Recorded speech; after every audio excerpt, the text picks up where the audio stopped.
बिस्मिल्लाहिर्रहमानिर्रहीम। अस्सलाम वालेकुम नाज़रीन, उम्मीद करता हूँ आप तमाम लोग खैरियत से होंगे। नाज़रीन, फाइनली पाकिस्तान में आम इंतखाबात जो 8 फरवरी 2024 को इंशाल्लाह होने जा रहे हैं, उनके लिए कागजात नामजदगी जमा करवाने का वक्त आज ख़त्म हो गया हुआ है। कुछ बड़े इंटरेस्टिंग कॉम्पिटिशन देखने में आएंगे। अगर साफ और शफाफ इलेक्शन होते हैं तो रिजल्ट क्या होगा वो तो वन वे हमें आइडिया है बहुत सारे हलकों का, कि मैं आपको यहाँ बैठे हुए आज बता सकता हूँ।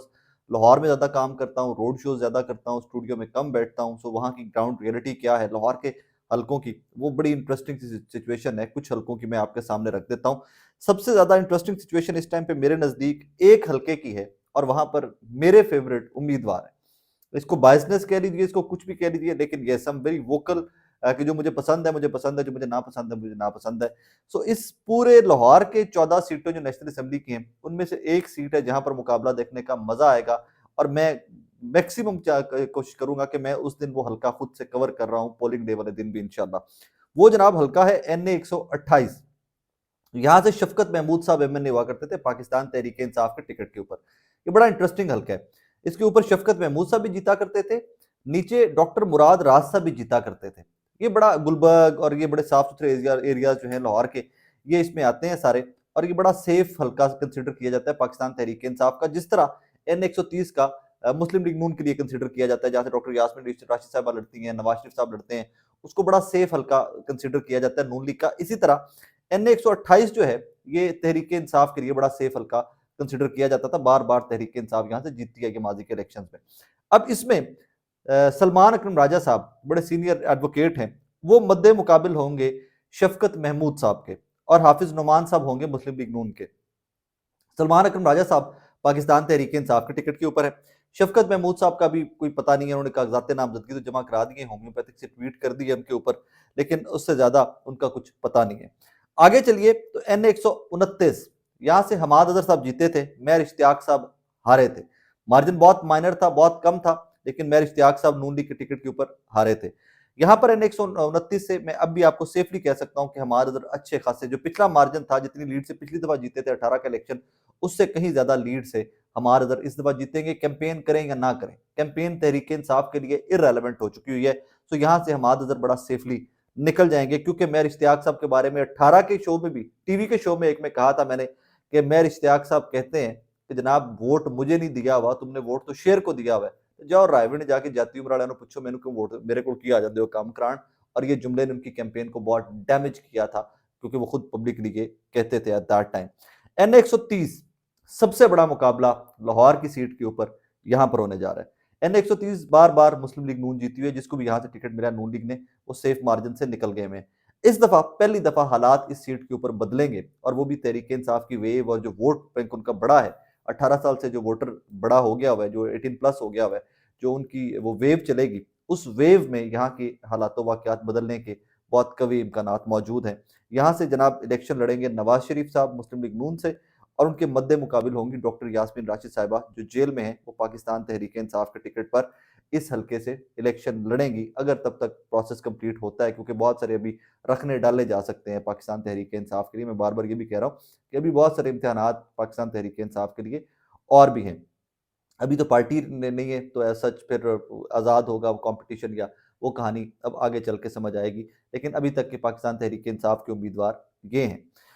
उसके बाद जनाबे वाला NA 127 में बड़ा कमाल का मुकाबला होगा, बहुत कमाल का कंपटीशन होगा। यहाँ पर जनाब बिलावल भुट्टो जरदारी साहब हैं, मद्दे मुकाबिल शाइस्ता परवेज मलिक साहब है, साबिका MNA है, लाहौर का पुराना सियासी खानदान है, और ग्रिप रखते हैं, वोट बैंक रखते हैं। उनके मद्दे मुकाबिल तहरीक इंसाफ की जानिब से, फिर कह रहा हूँ तहरीक इंसाफ का निशान बैट मिलेगा नहीं मिलेगा वो कहानी भी आगे चल के होगी, लेकिन तहरीक इंसाफ ने यहाँ से टिकट दिया है सीनियर एडवोकेट लतीफ खोसा साहब को भी। यहाँ पर भी मुकाबला देखने वाला होगा। NA 126 में यहाँ पर भी very interesting competition. Jamaat Islami के अमीरुल अजीम साहब हैं, बड़े वाइब्रेंट हैं पॉलिटिकली, जलसे जुलूस रैलियाँ महंगाई के खिलाफ, ये वो अमीरुल अजीम साहब नजर आते रहते हैं। सैफुल मुलूक खोखर साहब हैं, पिछला इलेक्शन हार गए थे, और उनके मद्दे मुकाबिल करामत खोखर साहब हैं। सूबाई सीट पर सैफुल मुलूक साहब थे, सॉरी, करामत खोखर साहब हैं, उनके मद्दे मुकाबिल जो तहरीक इंसाफ का टिकट होल्डर थे करामत खोखर साहब। NA 125 से अफजल खोखर साहब जीते थे, और इसमें साबिक वफाकी वजीर, खैर NA 125 से अफजल खोखर साहब जीत गए थे, वो आगे रायविंड वाली सीट और वो सारा एरिया जो बनता है रायविंड रोड और वो सारा एरिया बनेगा ये वाला। एन 124 से आईपीपी के ऑन चौधरी जो हैं वो लड़ेंगे जनाब इलेक्शन। राना जमीर झिरडू वकील जो हैं वो इनके मद्दे मुकाबले इलेक्शन लड़ेंगे। एन 123 से शहबाज शरीफ साहब लड़ेंगे और पीटीए के अफजाल पहाड़ जो इनको रिसेंटली जिन्होंने वर्कर कन्वेंशन करवाने की कोशिश की थी और बड़ा उनके ऊपर फिर उसके बाद ज़ेर अताब आए, वो गिरफ्तारियां भी हुई, जेलें भी काट के आए वो, और कुछ काफ़ी उनकी फैमिली के ऊपर टफ टाइम आया।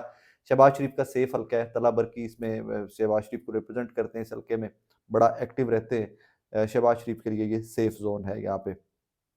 एन 122 से इमरान खान साहब लड़ेंगे, लतीफ़ कोह साहब लड़ेंगे और यहाँ पर अजहर सिद्दीक, इन 3-4 लोगों ने कागजात नामजदगी जमा करवाए हैं। अब देखें कि किसके कुरा ये निकलता है कि इमरान खान साहब खुद लड़ते हैं, लतीफ़ कोह साहब लड़ते हैं या अजहर सिद्दीक साहब लड़ते हैं, और अजहर सिद्दीक साहब भी पाकिस्तान वापस आ चुके हुए हैं। एन 120 वेरी इंटरेस्टिंग, यहाँ से 3 लोगों ने नून लीग के 3 लोगों ने टिकट जमा करवाए हैं।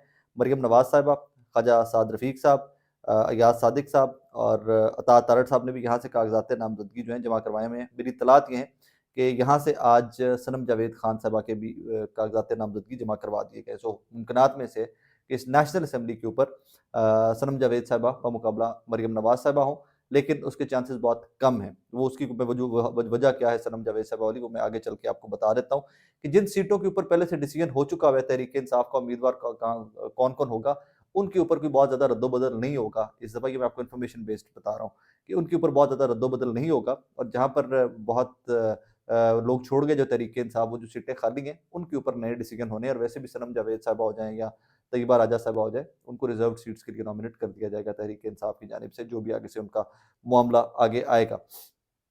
दो कि उनकी रिजर्व सीट्स वाली जो लिस्ट है उसको भी मेरी इत्तला है कि रोक दिया गया है। एन 118 हमजा शहबाज साहब मद्दे मुकाबिल Mohammad Khan Madani.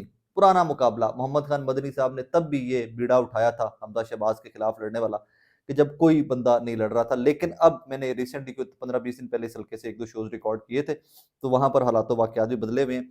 N 119 Maryam Nawaz Aleem Khan IPP PMLN, interesting competition देखने में आएगा, लेकिन इनकी सीट एडजस्टमेंट हो जानी है और उसके बाद कहानी यहाँ से भी बदल जाएगी। आगे ऊपर चलिए तो 117 से पीपल्स पार्टी के आसिफ हाशमी साहब हैं, वो शाहदरा वाला हल्का बनता है। नून लीग के मलिक रियाज साहब हैं और IPP के अलीम खान साहब ने कागजात नामजदगी जमा करवाए हैं। मलिक रियाज साहब के लिए ये सेफ हल्का है।